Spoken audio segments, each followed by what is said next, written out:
계속해서 대구 경북 소식 전해드리겠습니다.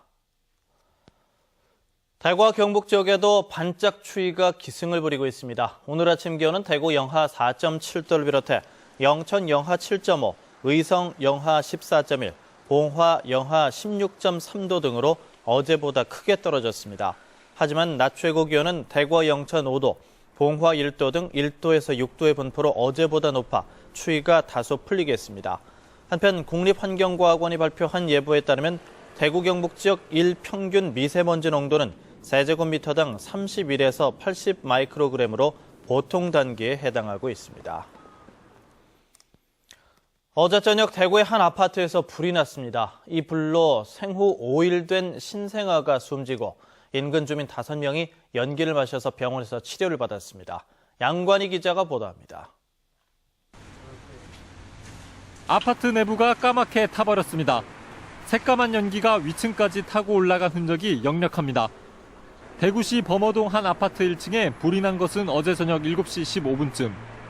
안방에서 시작된 불은 집 내부를 거의 다 태우고 20분 만에 꺼졌지만 방에서 생후 5일 된 신생아가 숨진 채 발견됐습니다. 어쩔 수가 문으로 들어가면 딱 샀는데 그 들어가면 다 죽겠네. 많고 말고도 온. 아이 엄마 32살 권모 씨는 거실에서 3살 된 딸과 함께 있다가 불이 나자 안방에 있던 신생아를 구하려 했지만 불길이 심해 대피한 것으로 보입니다. 방문을 여니까 불이 한번 많이 타고 있더래. 확 그래가지고 들어갈 수는 없고 애만 거실에 있던 그 꼬매만 데리고 나왔다 그때. 또 이웃 주민 65살 김모 씨 등 5명이 연기를 마셔 병원 치료를 받았습니다. 많은 사람들이 귀가하는 저녁 시간이라 주변 주민들이 긴급 대피하는 소동이 빚어졌습니다. 경찰은 국가수와 정밀 감식을 벌여 정확한 화재 원인을 조사할 예정입니다. MBC 뉴스 양관입니다.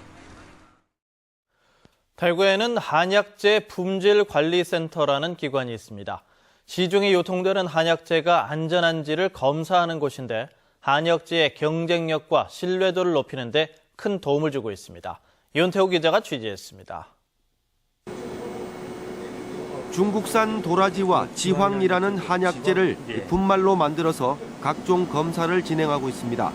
가장 기본적인 잔류 농약에서부터 납이나 카드뮴, 수은 같은 중금속이 있는지 또 발암 물질이 포함됐는지를 꼼꼼히 검사합니다. 위해 물질 검사가 끝나면 한약재 성분을 정밀 검사합니다. 한약재 품질관리센터는 국내에서 유통되는 한약재의 안전성을 검사하는 곳입니다.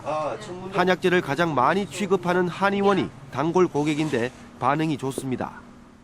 중금속이나 그다음 농약이나 이런 데에서 안전하다는 자신감이 있기 때문에 환자분한테 자신 있게 약을 권할 수도 있고 환자분들도 믿음이 좀 더 강해지시고 하시니까.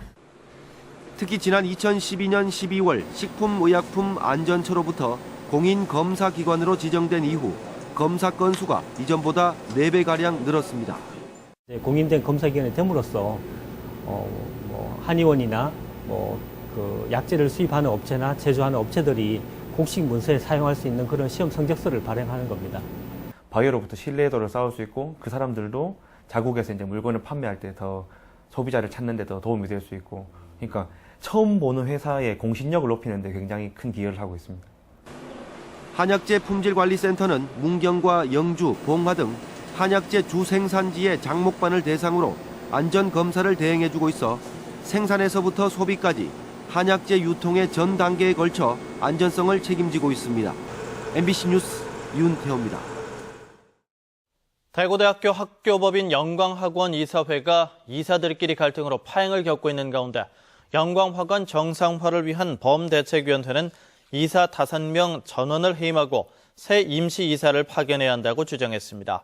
영광학원 정상화를 위한 범대위는 종전재단 측과 학교 구성원 추천 측 이사들이 갈등을 빚으면서 교육부가 제시한 사태 해결 시한을 넘김에 따라 교육부가 당초 방침대로 이사 5명을 모두 해임하고 다음 달 말까지 임시이사를 파견해 학교를 정상화시켜야 한다고 촉구했습니다.